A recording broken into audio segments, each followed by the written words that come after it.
कांवड़ मार्ग पर आने वाली दुकानों के लिए योगी सरकार का फरमान आया।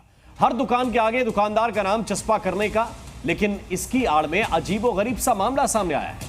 मुजफ्फरनगर में एक ढाबे पर काम करने वाले शफकत अली और वकार को छुट्टी पर भेज दिया गया।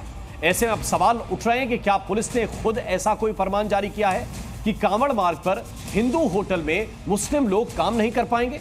एक और ऐसा मामला सामने आया है जहां पंक्चर की दुकान पर भी पुलिस वाले नेम प्लेट चस्पा करवा रहे हैं। तो क्या अब लोग पंक्चर भी नाम देखकर ही ठीक करवाएंगे?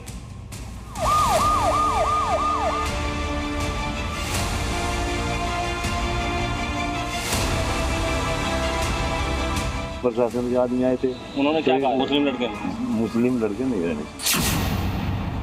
पुलिस वाले आए थे, भाई लिस्ट लगा लो। चारों को हटा दिया। हाँ जी। सरकार के फरमान के मुताबिक मुजफ्फरनगर के साक्षी ढाबे में पुलिस दुकान और दुकानदार का नाम चेक किया। यहाँ तक तो ठीक था, लेकिन इसके बाद पुलिस ने वहाँ काम करने वाले लोगों के नाम पूछे और वकार और शफकत समेत 4 लोगों को हटाने को कह दिया। ऐसा हम नहीं कह रहे, बल्कि दावा है इस ढाबे के मालिक लोकेश भारती।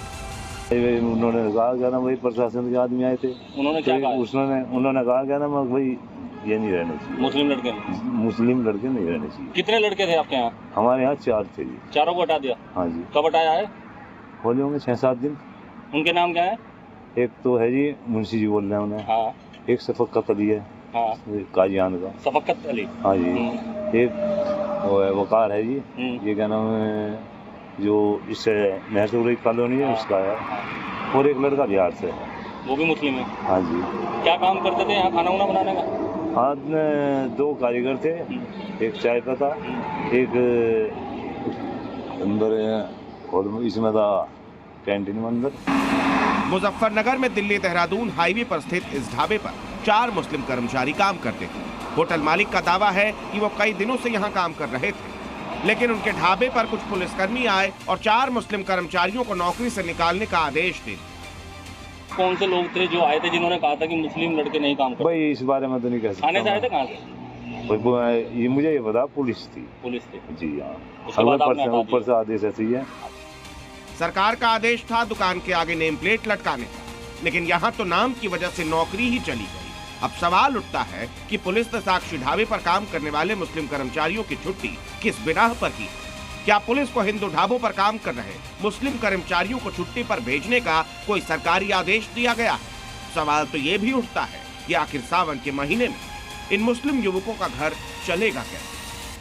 गलत है ये कहना मैं, भाई वे 8-10 दिन या 15 दिन घर बैठेंगे तो उनके खाने का व्यवस्था कैसे होगी? यदि मजदूरी नहीं करेंगे तो ये दुख की बात है।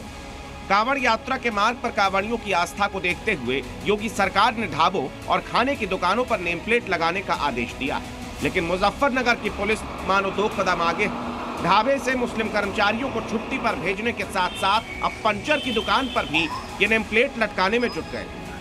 क्या नाम है आपका? सलीम। किस चीज की दुकान है? साइकिलों की। तो ये आपने लिख के लगाया सलीम टायर पंचर, आपके पास कौन आया था ये लिख के लगा हुआ है? पुलिस वाले आए थे। कब आए थे? कल आए थे। क्या बोला?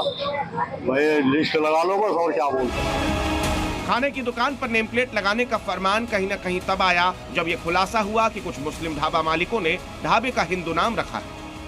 ऐसे में कांवड़ियों की आस्था का सवाल था, लेकिन पंचर की दुकान पर नेम प्लेट लगाने की पुलिसिया कार्रवाई समझ से परे। सवाल उठता है कि क्या अब लोग साइकिल मोटरसाइकिल का पंचर भी नाम देखकर लगवाएंगे?